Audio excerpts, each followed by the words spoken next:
Kundraji, Principal Secretary and Transport Commissioner, Government of Delhi. A very warm welcome to you, sir. I also have the proud privilege in inviting our distinguished dignitary, Shri Vinay Kumar Singh, Managing Director, NCRTC. A very warm welcome to you. I also invite Mrs. Mamta Shah, CEO and Managing Editor, Urban Infra Group Publications, to kindly take her place on the stage.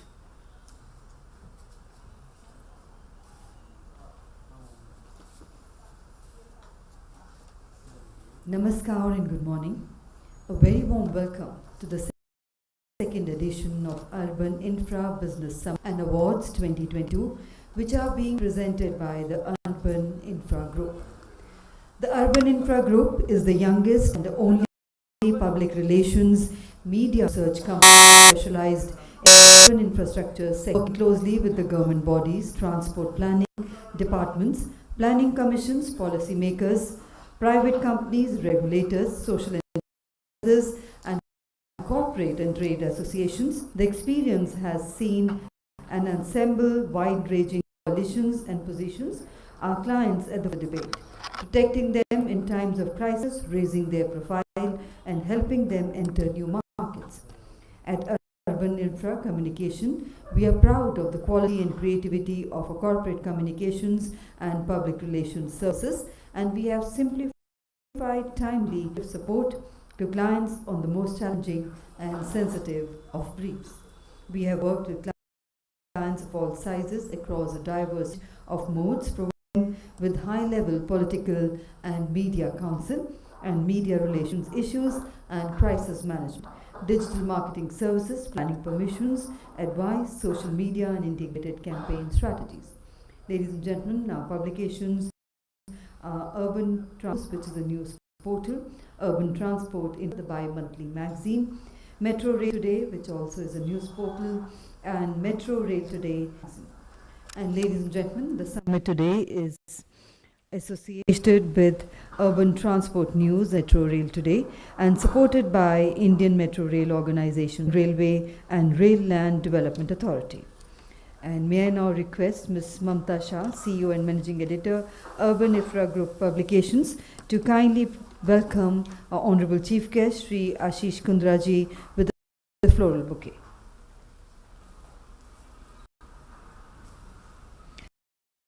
A very warm welcome to you, sir. We also welcome with a floral bouquet Shri Vinay Kumar, NCRTC. A very warm welcome to you, sir.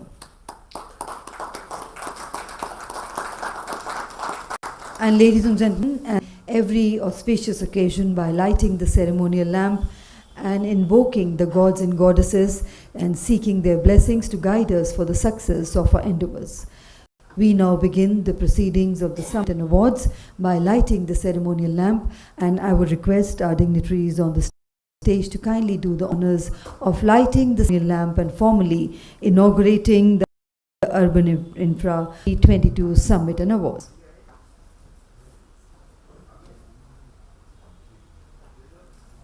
And let's put our hands together on the ceremony inauguration of the awards.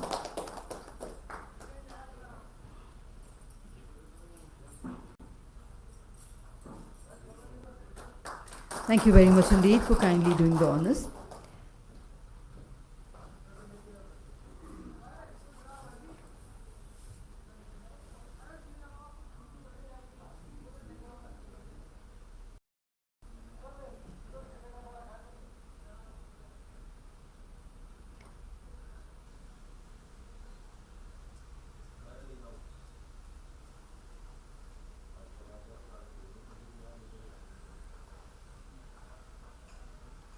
Thank you very much indeed, ma'am.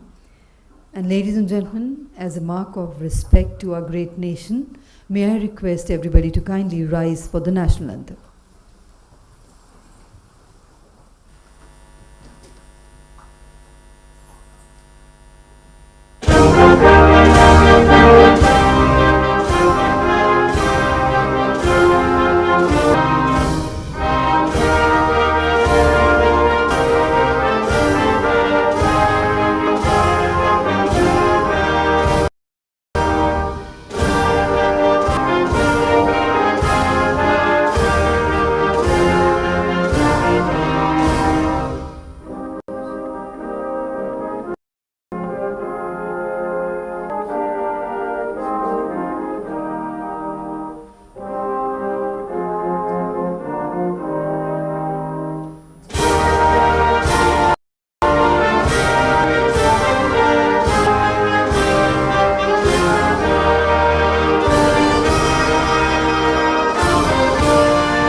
Now, ladies and gentlemen, may I invite Ms. Himani Gupta, Vice President Marketing, Urban Infra Group, to kindly begin the proceedings of the summit with her welcome address.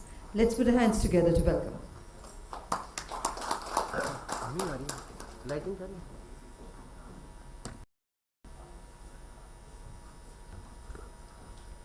Hi, good morning. A very pleasant morning to all of you, and a very warm welcome to the second Urban Infra Business Summit and Awards 2022.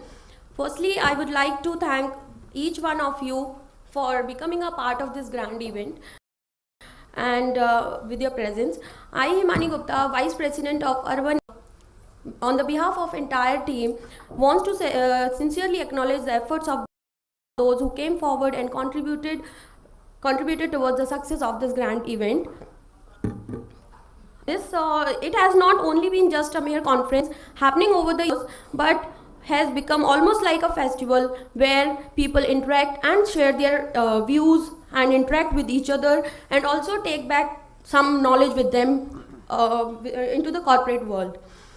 So we today also have among us an exceptional chief guest, Mr. Shri Kundraji, Principal Secretary and Transport Commissioner, Government of Delhi. Thank you, sir, for coming. Who will guide us towards our goal more decisively and open in front of us new horizons. The theme of this event is India at 75, Progress of Rails, Metros, and Transportation and Urban Infrastructure Sectors in India.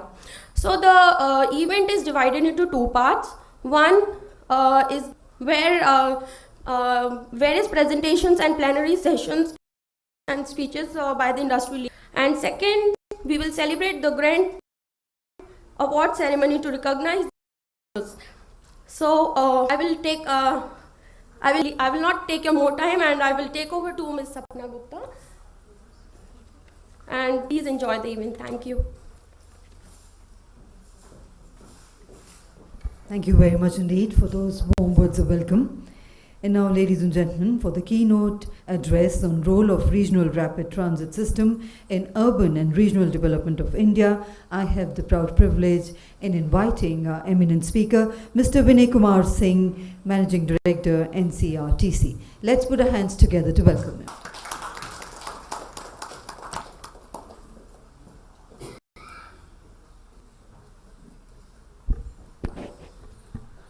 A very good morning to all.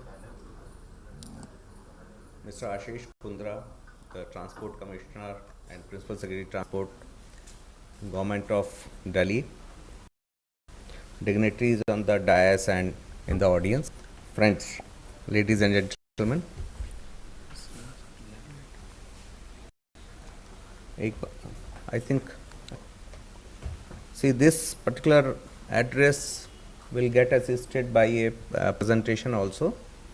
It will be easier to appreciate the role of regional rapid transit system in the transport of NCR.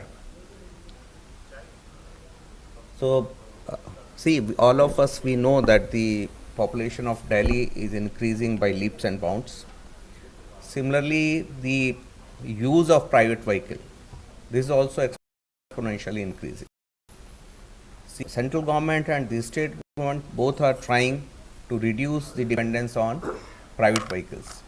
My colleague Mr. Kundra is trying, and he has shown very good results in last few years in terms of increasing the number of buses, electric buses particularly, in the for the public transport in Delhi.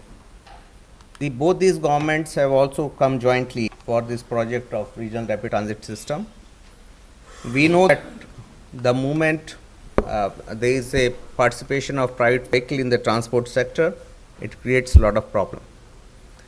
In Delhi, we have witnessed in last 20 years the growth of private vehicles, leading to a lot of congestion, pollution, accidents, and lot many other economic costs related with that. See, if transport is not able to support the economy, then it becomes a drag on the economy. There is a lot of cost which economy pays in terms of congestion penalty on the economy. So the effort is to fill the gap which a rail-based transport should have provided, which has been the international experience till now. See, all the big cities, the metropolitan cities across the world, they have three kinds of systems. The national systems, national transport system, whether it is through by air or through a railway system. The other one is intercity commuter system, then intracity commuter system, and last mile connectivity. Here in NCR, what we are missing is a intercity commuter system, and that too a seamless commuter system which can provide transport to daily commuters, especially the passengers, from one city to another. To fill this gap, the RRTS has been planned. It is a joint venture between central government and the concerned states. And this is one project which will finally integrate the NCR the way it has been envisioned. It is not that just by saying that we are NCR, it will become NCR. Till we have a seamless transport between various towns and cities of NCR. So there are various similar systems which have been created, implemented across the world.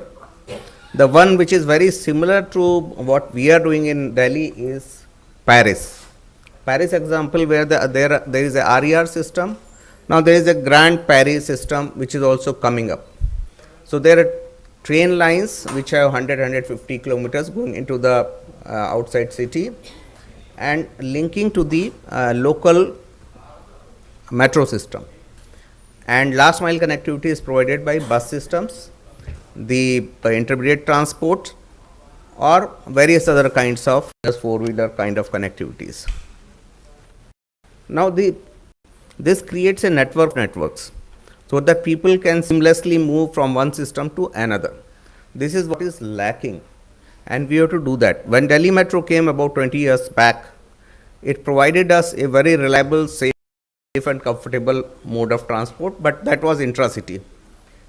There are few corridors which go beyond Delhi also, but that has a speed restriction in the sense that the average speed in a metro is around 30 to 35 kilometers maximum.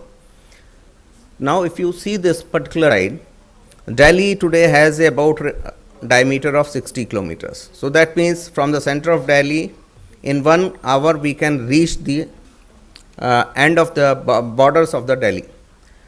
But with RRTS, so from the center of the Delhi, go up to about 100 kilometers in 1 hour, which is almost the size of NCR. So RRTS will about 1 hour drive, 1 hour journey time from center of the city to the end of the NCR. So that is the objective of having this system. To start with, we have 3 corridors which are called the priority corridor. There will be finally about 8 to 10 corridors in the phase 2 and 3. But we are starting with 3 priority corridors, each about 100-120 kilometers, which can be traveled in 1 hour time, because the average time of movement is anything between 90 to 100 kilometers per hour.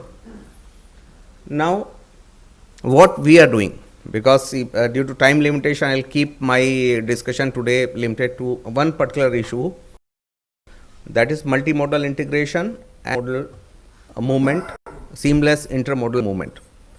Now, if you see, this diagram shows what is the role of in the whole transport business of NCR. So we provide the main backbone, because it is a high throughput system, high speed system. We will be the main transport backbone for passenger traffic in the NCR, and each station will have very intensive linkages with the nearby other modes of transport. Let us say Delhi Metro or Indian Railway stations or airport or bus stations. So in Delhi, there are 3 stations, out of which 2 are at ISBTs. At both these locations, there are Delhi Metro stations which are seamlessly connected. So we are connecting with almost all modes of transport, as it can be seen on the left hand side of this particular picture. on each of these stations, and then a high speed passenger backbone, a dedicated backbone for high speed movement, safe movement, reliable movement, punctual movement. Now if we see what are these locations, so you will be happy to know that almost out of 7 lines, out of 8 lines, 7 lines are linked with RRTS of Delhi Metro. So these linkages we are giving either one station on each corridor or maybe more than one stations on the corridor. Delhi Metro, here is a list where if you see almost all important junctions we are covering on these 3 priority corridors. Indian Railway, we are providing linkages at Anand Vihar, New Delhi, Old Delhi through metro. There is a direct connectivity, Din is a direct connectivity, but New Delhi and Old through 7, no not 7, from an international airport, so direct linkage from all the 3 corridors. So people can travel within 1 hour from a distance which is almost like 100 kilometers away from Delhi to a station seamlessly. I would like to share one thing with you. The potential of this Indira Gandhi International Airport is not able to be achieved by the civil aviation due to congestion on the feeding roads. The road connectivity which is available as of today will not be able to allow airport to use its full capacity of about 10 crore passengers per year. So RRTS kind of system which can have almost like 60,000 passengers per direction per hour can easily help the airport to achieve that potential. So there are various things which RRTS will be doing. Indian Railways, we are linking the ISBTs, Anand Vihar and ISBT. The corridor will be linking the Morigate ISBT. Our station will be to Morigate ISBT.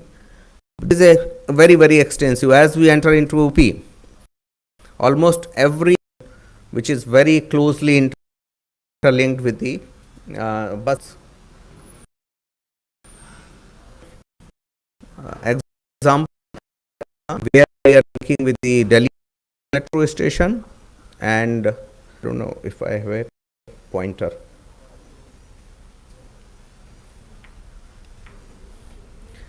Metro station, then Indian Railway station, Nizamuddin station. Thank you.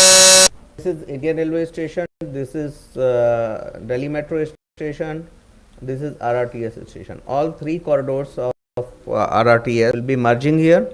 Their trains can seamlessly move from one corridor to another corridor. So the passenger have to change a train. And in discussion with the government of Delhi, where if we can construct a ISBT here, then it brings the ISBT also very close to Delhi, RRTS and Indian Railway Station, Nizamuddin. Similarly, at Anand Vihar also, if you see, this is a station, this is our ISBT of Delhi. On this side is a bus stand of UP government, just in between here. So RRTS station is at the center of this particular transport hub, which will facilitate very close multi-integration with the other modes of transport. The commuters will not have to move road. We can completely segregate the pedestrians from the motorized transport. We will provide the lift to link the from the station. The FOB will get connected so that complete pedestrian movement can be segregated from the motorized movement. Now in Meerut also, what we are doing, we are linking with the metro. In fact, we have subsumed the metro in Meerut, the RRTS system. So trains can, the RRTS trains will be stopping at, RRTS trains will be stations in Meerut, whereas there is a local transit service which will be operating on our own infrastructure. There will be 30 stations and people can seamlessly from local transit to RRTS. Integration, the next station is NCMC card. So that people who are used transport, not only that they can seamlessly move from one mode of transport to another, but the payment method also is common. DTC is also already has implemented it. Delhi Metro is implementing it in a big way, and we will be doing the NCMC card from the day one. So that means the same card we can use on RRTS and DTC, so that people can seamlessly move. It will make their public transport much more easier to handle. So without going in the other issues which we are doing, so I thought it would be a good idea to share with all of you what we are doing in multimodal integration and inter corridor transfer of trains on RRTS. Other than that, creating some centralities along the corridor where we'll create facilities which can be used by commuters for ease of doing business, for ease of living, and this is how system will create lot of decentralized economic nodes. So there will be economic activity around all these stations which are spaced at about 5 to 7 kilometers, and in various towns there will be centralities which can be used by commuters because it is a fast system. People can move from one station and use those facilities. I think this is all which I wanted to discuss with you, and we'll have some more. We'll be using the system during the non-peak hours for moving the white goods and perishables in Delhi. That will reduce the number of vehicles, especially the trucks entering into Delhi. So thank you very much for your attention and time. Thank you. Very much indeed, sir, for that informative presentation. And ladies and gentlemen, before we move ahead, may I also invite on stage eminent speaker, Professor Dr. Surbhi Singh. She is from GL Bajaj Institute of Management and Research. And I would request Ms. Ma to kindly welcome Professor Dr. Surbhi Singh with the floral bouquet.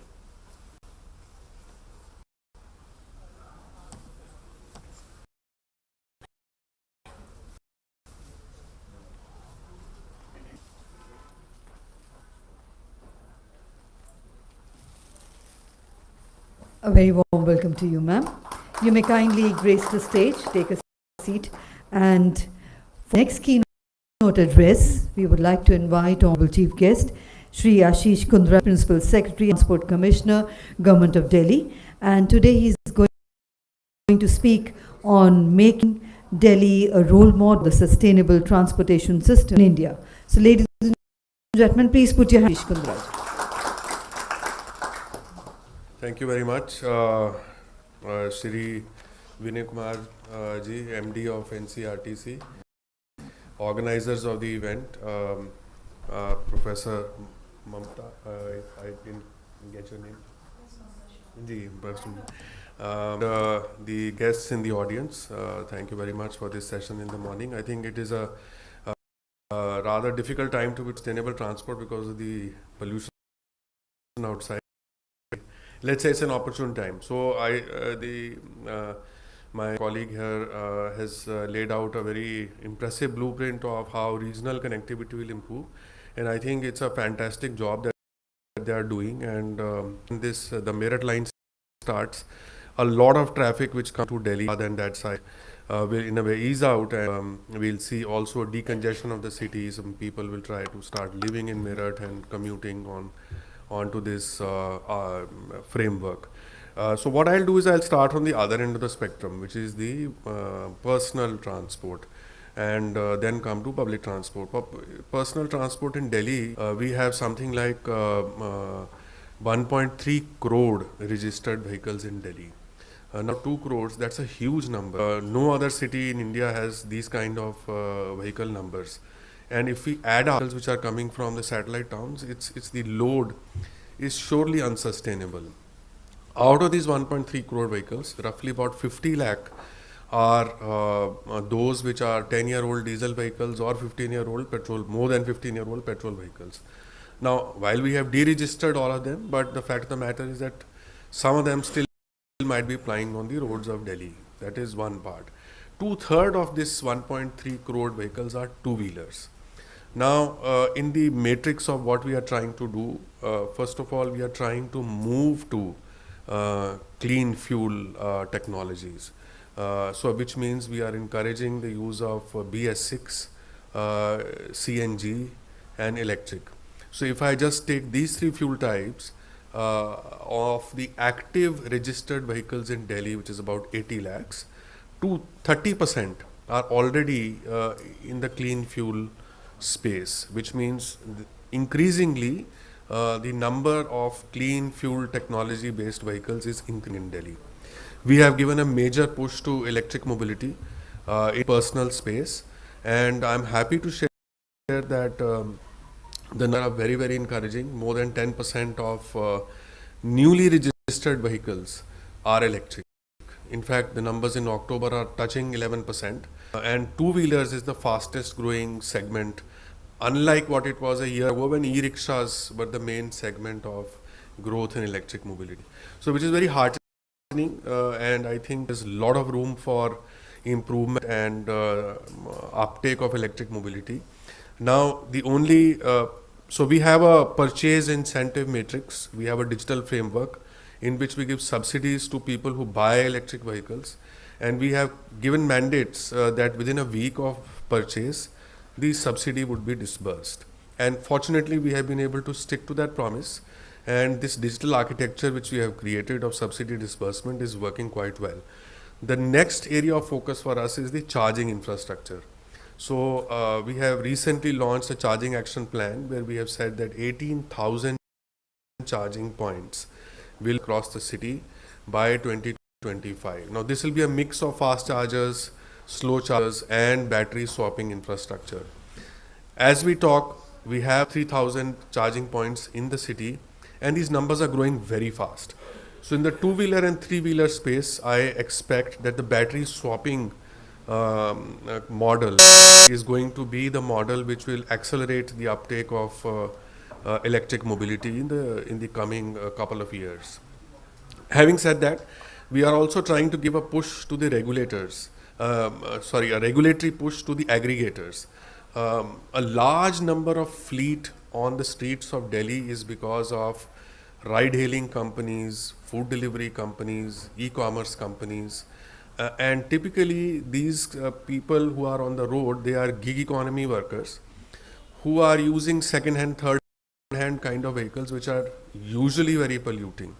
So we are in a very advanced stage of notifying rules which will be the regulatory framework for aggregators, which have mandates for transitioning to electric mobility year on year, with the ultimate goal that by 2030 in Delhi, all such companies, whether it is Ola and Uber of the world or Zomato, Swiggy of the world or Amazon, etc., their fleet drivers will ride only electric vehicles by 2030.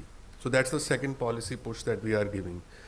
However, let's move to the space of public transit. And today, Delhi Metro carries something like 4 million passengers every day, and the bus system also carries roughly the same number of passenger trips every day. And these are huge numbers, but I think there is a lot of scope in improvement of our bus transit system per day. And the last time we had a major induction of bus fleet in Delhi was during the Commonwealth Games, when these red buses, they came, the low floor CNG buses. And now we are in the process of the next round of induction. We already have 300 electric buses in our fleet. We have placed firm orders for another 1,500, and we have floated bids for another 4,000 electric buses. And then another bid is coming up for 2,000 plus electric buses.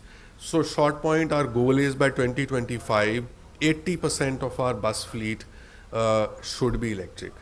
Now having said that, the main thing is how do we make bus travel a cool affair. So if you compare the metro rider vis-a-vis the bus rider, the average bus rider is someone who has recourse to any kind of transport, and is looking at a cheap solution for transport their regular commuters. And in case of metro, a lot of people who were earlier using, let's say, their own personal two-wheelers, etc., they have made a shift, because I think one defining difference was the predictability of service. So the metro line, okay, this train is going to start at 9 o'clock, it will start at 9 o'clock. In case of buses, that certainty and predictability because of traffic variation is not there. But what we have done to overcome that recently, we have launched this mobile app called One Delhi, which gives you live GPS feed of all buses in Delhi. So if you're standing at any bus stop and you want to, let's say, from here go to Connaught Place, you'll find out which is the nearest bus which is coming to your bus stop and in how much time.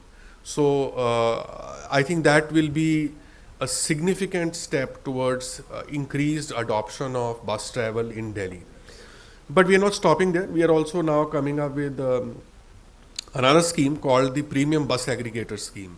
So, which means we are trying to say that private investors will put their money, buy buses, run buses, which are app-based services in Delhi, which have pushback seats and all of that, and deregulated fares. So people of Delhi, professionals and others, they are willing to pay higher for a better quality service if there is one. So I think once this is launched, so imagine that from the proximity of your home, you get a point-to-point, almost a point-to-point service to your office. Why won't anybody do it?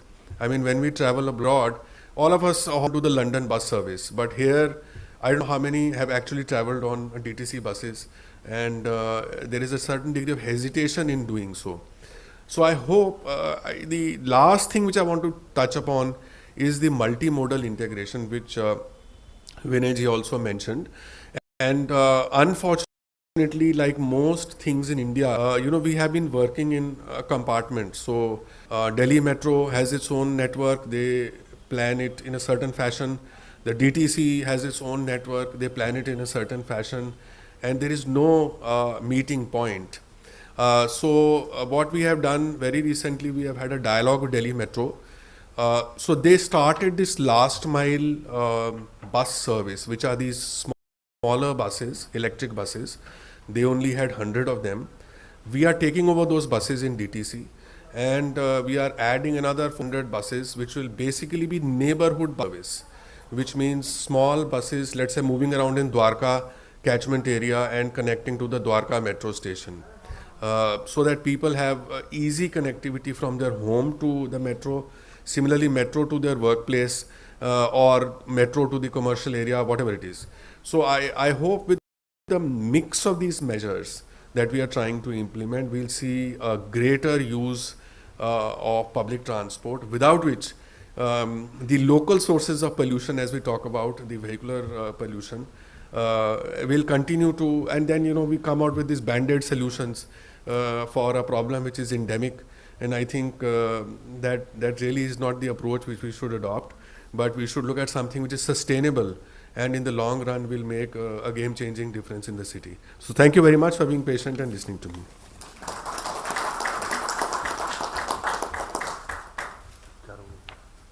Thank you very much indeed, sir, for that keynote address. And now, ladies and gentlemen, for the presentation on transforming transport infrastructure with sustainable marketing, may I invite Professor Dr. Shri Singh.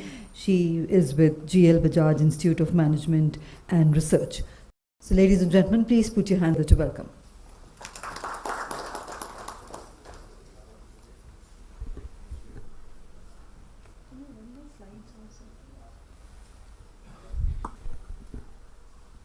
So good morning everyone. So today respected Mr. Vinay ji, Mr. Ashish ji, and of course Ms. Mamta, who is the organizer of this summit. So being a academician, I just wanted to give some of the reflections on the transport infrastructure which we are actually having in our country, and how sustainable marketing can actually transform the whole transport infrastructure that I'll be trying to present. So I'll request the organizing committee to kindly play the slide if it is possible, so that everyone can actually see the recommendation which I have tried to make. So if I talk about transport infrastructure, because I was just hearing Mr. Ashish also, he is talking about electric mobility, that how the government is making a lot of efforts to bring the electric mobility services in our country. And at NCR and Delhi level, he has actually tried to emphasize. And in fact, he also spoke about One Daily app, which is really very, very exciting, because nowadays NHAI also has already become artificial intelligence enabled, and a lot of connectivity is already there in the transport infrastructure. Can we go to the next? Okay, maybe I have the slide. I think it is. Yeah. So these will be the contents of my presentation. So as you know, transport, because there may be many delegates who may be coming from different industries or maybe some other academia also. So that's why I just want to introduce the transport infrastructure, how we define transport infrastructure. So transport infrastructure means that in any country, if the railways, roads, and coastal areas, and whatever these kind of mobility services are developed, so these comes under the transport infrastructure. Now, why do we have to develop the transport infrastructure? Because we all are trying to avail the services of transport infrastructure only because we are here only because of the smooth movement of the transport. If the infrastructure is not good, if it is not going in a integrated mode, as Mr. Ashish also quoted that, even Mr. Vinay also talked about how multimodal integration is so beneficial for the whole society. So definitely transport infrastructure, if it is integrated, it will definitely lead to a lot of convenience and comfort for the commuters, daily commuters. And if I talk about the expansion programs which we are running in our country, because we all know that our government is making a lot of efforts in bringing a lot of different projects which are running in our country, like Bharatmala. We know very well that lots of highways are being connected through that, and definitely lots of small towns in the UP also, and in many of the states which are being connected through this project. So it is really a very, very appreciable effort by the government of India. Second, Sagarmala. Sagarmala is again a very, very important project of our country, which is running by the current government, and it is really trying to connect the different ports of our country. We have 13 ports in our country, and if we compare with the US, because definitely we always try to compare with the developed countries only, and US has a lot of good, you can say a very sound transport infrastructure if I compare with our country. So infrastructure, if I talk about other programs, if we say we have a lot of transit mode, bus rapid transport systems also services which we have, then we have a lot of other kinds of integrated model systems which we have in the transport infrastructure. Now this is the state of our India when we talk about the transport infrastructure. In India, if you see, if I talk about the freight, like when we try to transport the goods through the roads, we have maximum penetration through the roads. It means 75%, around 70% or 70 to 75% is actually using the road traffic. So you can very well understand how, again, a very important challenge is for us that a lot of road traffic is being consumed for these kind of freight carrying activities. Railroad is being consumed, and we talk about the coastal, as you know, much of the penetration in the sea coastal consumption. We are not carrying much freight to the sea areas. We have around 7% consumption only when I talk about India's state of transport infrastructure. Now, if I compare with the developed economies like US, then we always tend to see, because again, a lot of expansion programs are there in our country which are going on. That's a really, really very praiseworthy thing. But yes, if I compare with the developed economy, because we are definitely visualizing ourselves to be a trillion economy. So we have already aimed ourselves also to reach to the highest trillion economy, which our government had already aimed at. So definitely, there are some of the challenges which I would like to highlight. Before that, I would like you to see the state of infrastructure in USA. Now, if you see in USA, they have around 75% freight which is being carried through the sea areas. It means that their coastal ports are very much developed. And of course, if I see the airports also, because definitely freights are carried through the air services also, airline services also, they are also very much, well developed in that. So again, if I compare with these type of developed economies, we are actually in the 19th position. If I see the airport, infrastructure, and if I see the railroad, road infrastructure, we are in the 119th position as compared to US. So again, India is very much behind, and I think there are lots of challenges we have to face. So being an academician, I would definitely like our, lot of honorary members are here from the transport infrastructure. I would request also that the recommendation which I have made, that they must work on these areas, I know they are very much sound in their respective areas, but I would definitely like to put some recommendations.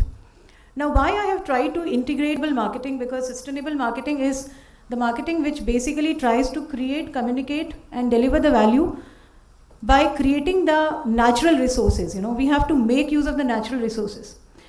We are emphasizing more on the electric mobility services. We have also tried to develop the logistics services also through the electric mobility. And we know very well the state of our country, that we don't have much generation of the electricity through the electric. So we are still lagging behind. Lot of solar energies are being used.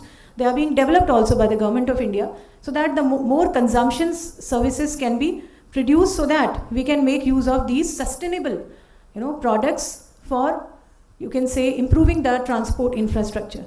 Because unless and until we have these kind of natural resources, which we call it a renewable energy, we cannot actually transform the transport infrastructure. So that's also very, very important.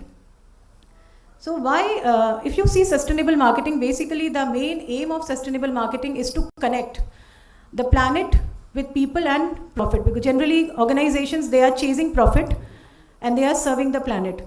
But somewhere somewhere people are neglected. Somewhere, the whole planet is neglected. Somewhere environment is neglected.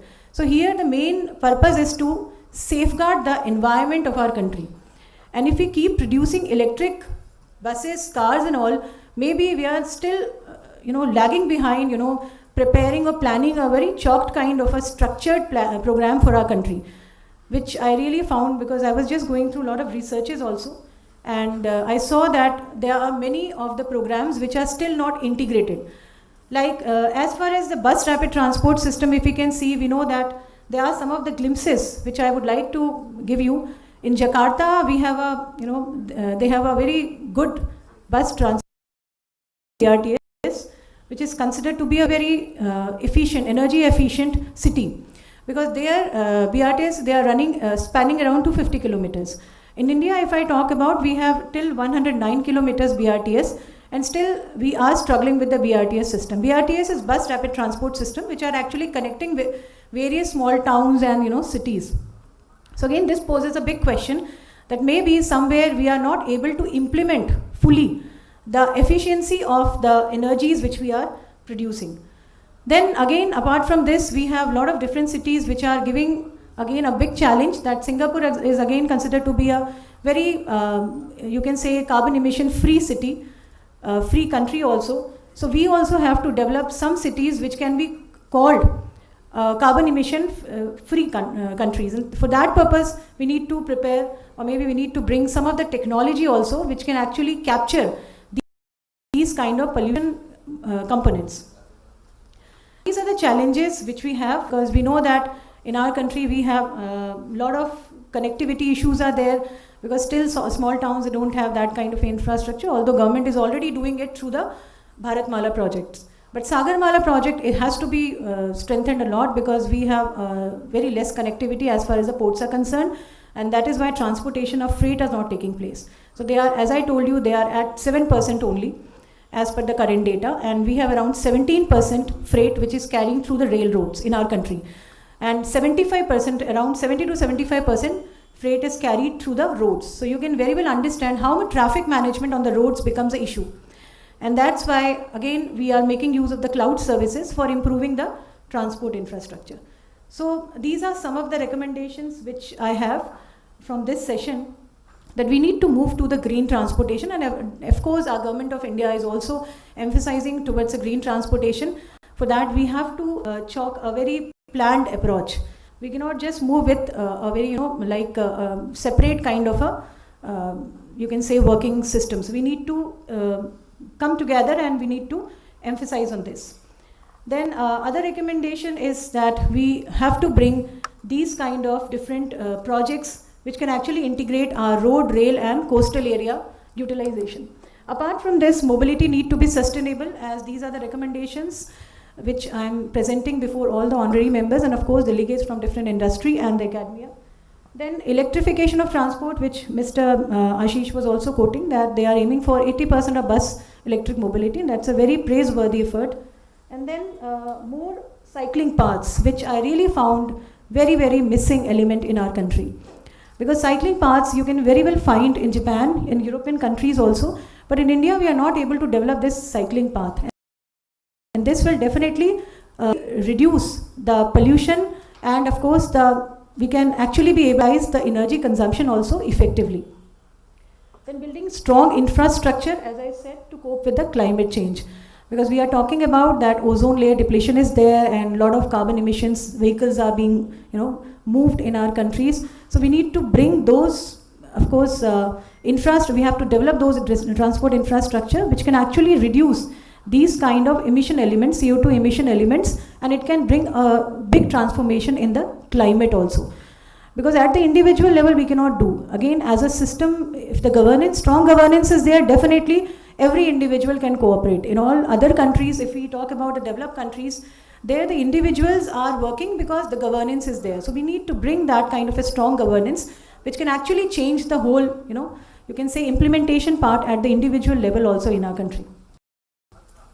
Then of course invest in energy, as I said, because in Japan, if you see in China also, they are bringing a lot of technology which can reduce, on these kind of towers which they are installing to reduce the CO2 emissions. So that can also be done.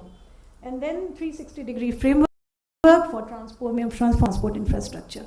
Because 360-degree framework says that every rail, you can say, transport infrastructure holders, position holders, the ministry which is taking care of the rail part, the sea coastal part and the road part, they all have to come together and they have to bring some kind of a framework. They have to develop that kind of a framework which can transform the transport infrastructure, and that can also be actually very well considered to be the full use of the sustainable marketing efforts. Because we are talking, even UN 2030, if I talk about, they are also emphasizing on the sustainable marketing part. But again, these all are documented part. When I see at the country level, again, most of the countries are not able to do this kind of infrastructure. So this is a big recommendation from my part. Thank you so much to all the members, and if any question is there, I am ready to answer that. Thank you.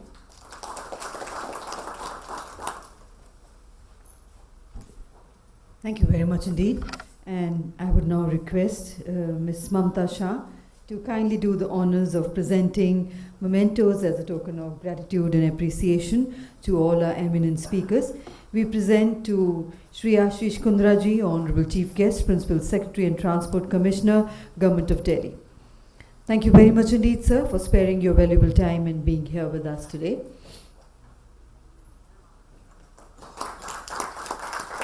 We present to Shri Vinay Kumar Singh, Managing Director, NCRTC.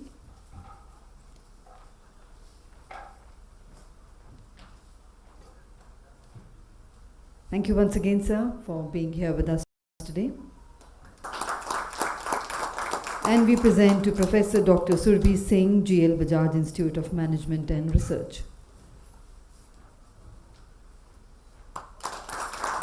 Thank you very much indeed. And before we close the proceedings of the inaugural session, may I request all the eminent dignitaries for a group photo in the front.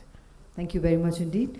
And ladies and gentlemen, with that, we now break for tea. The tea break will be of 15 minutes only. We would request you to be back in time and be seated for the next session, which is a panel discussion session. Also, all those delegates who had registered and could not get their delegate back may kindly collect it from the tea break. Thank you.